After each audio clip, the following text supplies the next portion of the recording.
Bonjour à tous. Aujourd'hui, on va s'intéresser à un organe qu'on a tendance à oublier. Et pourtant, c'est une véritable merveille d'ingénierie biologique. Je parle bien sûr de l'estomac. Alors accrochez-vous, on part pour un voyage fascinant au cœur de cette incroyable usine digestive.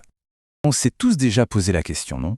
Après un bon repas, qu'est-ce qui se passe vraiment là-dedans? La question a l'air toute simple, mais la réponse, elle, est incroyablement complexe. C'est ce qu'on va faire aujourd'hui.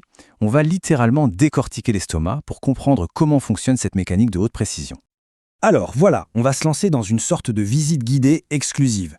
On va tout cartographier, de sa place exacte dans le corps jusqu'à son tableau de bord interne. Allez, c'est parti! Bon, première section. Avant de plonger à l'intérieur, il faut bien savoir où on met les pieds. On va commencer par localiser notre destination. Où se trouve l'estomac et, bien sûr, quelle taille il fait. Alors, où est-ce qu'on le trouve exactement? Eh bien, il faut imaginer la partie haute de l'abdomen, juste en dessous de la cage thoracique. L'estomac, il est logé là, principalement sur le côté gauche, bien calé sous le diaphragme, oui, ce grand muscle qui nous aide à respirer. C'est un emplacement de premier choix, juste au-dessus des intestins. Et question taille, ça donne quoi? Pour se faire une idée, c'est à peu près comme une grande bouteille d'eau. La capacité maximale d'un estomac d'adulte, c'est en moyenne 1,5 litre. Franchement, c'est un réservoir impressionnant, et surtout super extensible. Ok, maintenant qu'on sait où il est, regardons un peu à quoi il ressemble de l'extérieur. On passe à la deuxième section, et là, on va s'intéresser à ses contours, ses fameuses courbures, et ses portes d'entrée et de sortie qui sont absolument cruciaux. L'estomac, il a cette forme de J assez caractéristique. Son bord intérieur, qui est plus court, c'est ce qu'on appelle la petite courbure, elle est concave. Et le bord extérieur, plus long, c'est la grande courbure, qui elle, est convexe. Mais attention, ces courbes ne sont pas juste là pour faire joli. Ce sont des points de repère anatomiques super importants, comme l'incisure angulaire qui marque un virage assez net sur la petite courbure. Et bien sûr, qui dit réservoir dit porte. Il en faut bien une pour entrer et une pour sortir. L'entrée de l'estomac, là où il rejoint l'œsophage, ça s'appelle le cardia. Et la sortie, qui débouche sur l'intestin, c'est le pylore. Et le pylore, ce n'est pas juste une porte battante, c'est un sphincter, un muscle très puissant qui contrôle avec une précision d'horloger le passage des aliments vers l'étape d'après. Bon, on a fait le tour du propriétaire, on a cartographié l'extérieur, maintenant il est temps de passer la porte et de voir ce qui se passe dedans. Troisième section, on va jeter un œil à la paroi de l'estomac pour comprendre comment cette machine à digérer est fabriquée. Alors, la paroi de l'estomac, ce n'est pas juste une fine membrane, loin de là. C'est une structure super épaisse, avec plusieurs couches. Si on va de l'intérieur vers l'extérieur, on a d'abord la muqueuse, c'est là que toute la magie chimique opère. Ensuite, il y a la musculeuse, le moteur qui brasse tout ça, et enfin la séreuse, qui est un peu comme la carrosserie protectrice. Regardons ça d'un peu plus près. La muqueuse, c'est une véritable usine chimique. Elle produit de l'acide, des enzymes, tout ce qu'il faut pour commencer à décomposer la nourriture. Mais la vraie star du show, c'est la musculeuse. Pourquoi? Parce que la plupart du tube digestif n'a que 2 couches de muscles. L'estomac, lui, en a 3, et elles sont orientées dans des directions différentes. Ça lui permet de tordre, de presser, de malaxer. C'est un vrai mixeur biologique d'une efficacité redoutable. Aucun organe ne travaille en solo, c'est un travail d'équipe.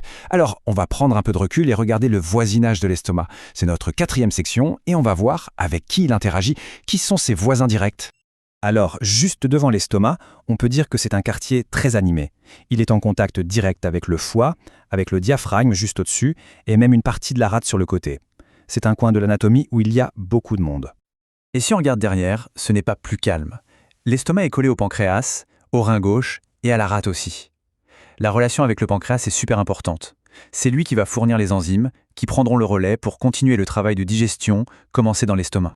Mais alors, comment tout ça tient en place sans se balader dans tous les sens? Eh bien, grâce à des structures qu'on appelle les épiplombs. Il faut vraiment les voir comme des amarres de bateau, mais en version souple. Ces ligaments, ils ancrent l'estomac à ses voisins, comme le foie ou la rate. Ça le maintient en sécurité, mais ça lui laisse aussi assez de liberté pour pouvoir se dilater et se contracter. C'est très bien fait.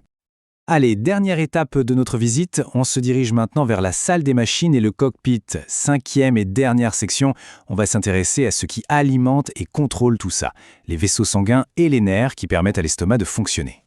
Pour faire tout ce travail, l'estomac est un gros consommateur d'énergie et donc de sang. Il en a besoin d'une quantité énorme. Et ce qui est assez fou, c'est que presque tout ce sang riche en oxygène arrive par une seule et même autoroute artérielle, le tronc iliaque. C'est une branche hyper importante qui part directement de l'aorte. À partir de cette autoroute principale, le réseau sanguin s'organise de façon très élégante. Il forme 2 grands circuits, 2 boucles qui suivent parfaitement les contours de la grande et de la petite courbure. Et ces boucles sont formées par des artères qui se connectent entre elles. C'est ce qu'on appelle une anastomose. L'avantage, ça crée des voies de secours, des chemins alternatifs pour que le sang arrive toujours à destination. C'est un système de sécurité intégré. Bon, une fois l'oxygène livré, le sang doit repartir bien sûr. Les veines, elles, suivent plus ou moins le même trajet que les artères, mais à l'envers. Mais ce qui est crucial, c'est leur destination finale. Absolument tout le sang qui quitte l'estomac est dirigé vers le foie, via un système spécial qu'on appelle le système porte. Qu'est-ce que ça veut dire? Ça veut dire que chaque nutriment qui a été absorbé passe d'abord par le foie pour être traité, filtré et seulement ensuite distribué au reste du corps. Le foie, c'est vraiment le centre de contrôle qualité de l'organisme. Et pour finir, qui est le chef d'orchestre de tout ça? Qui donne les ordres? Eh bien, le grand patron, c'est le système nerveux parasympathique. Et il communique via une paire de nerfs super importants, les nerfs vagues. Ce sont eux le centre de commandement. C'est eux qui disent à l'estomac « Ok, maintenant tu produis de l'acide » ou « Allez, c'est le moment de te contracter pour te vider ». Et voilà, notre visite guidée touche à sa fin. De sa place stratégique à son réseau de commandes ultra complexe, on voit bien que l'estomac est un vrai chef-d'œuvre de conception biologique. Mais tout ça, ça amène une question essentielle. Qu'est-ce qui se passe quand cette mécanique si bien huilée se dérègle? C'est là qu'on comprend pourquoi connaître l'anatomie, c'est la toute première étape pour pouvoir soigner les maladies. Merci d'avoir suivi cette exploration avec nous.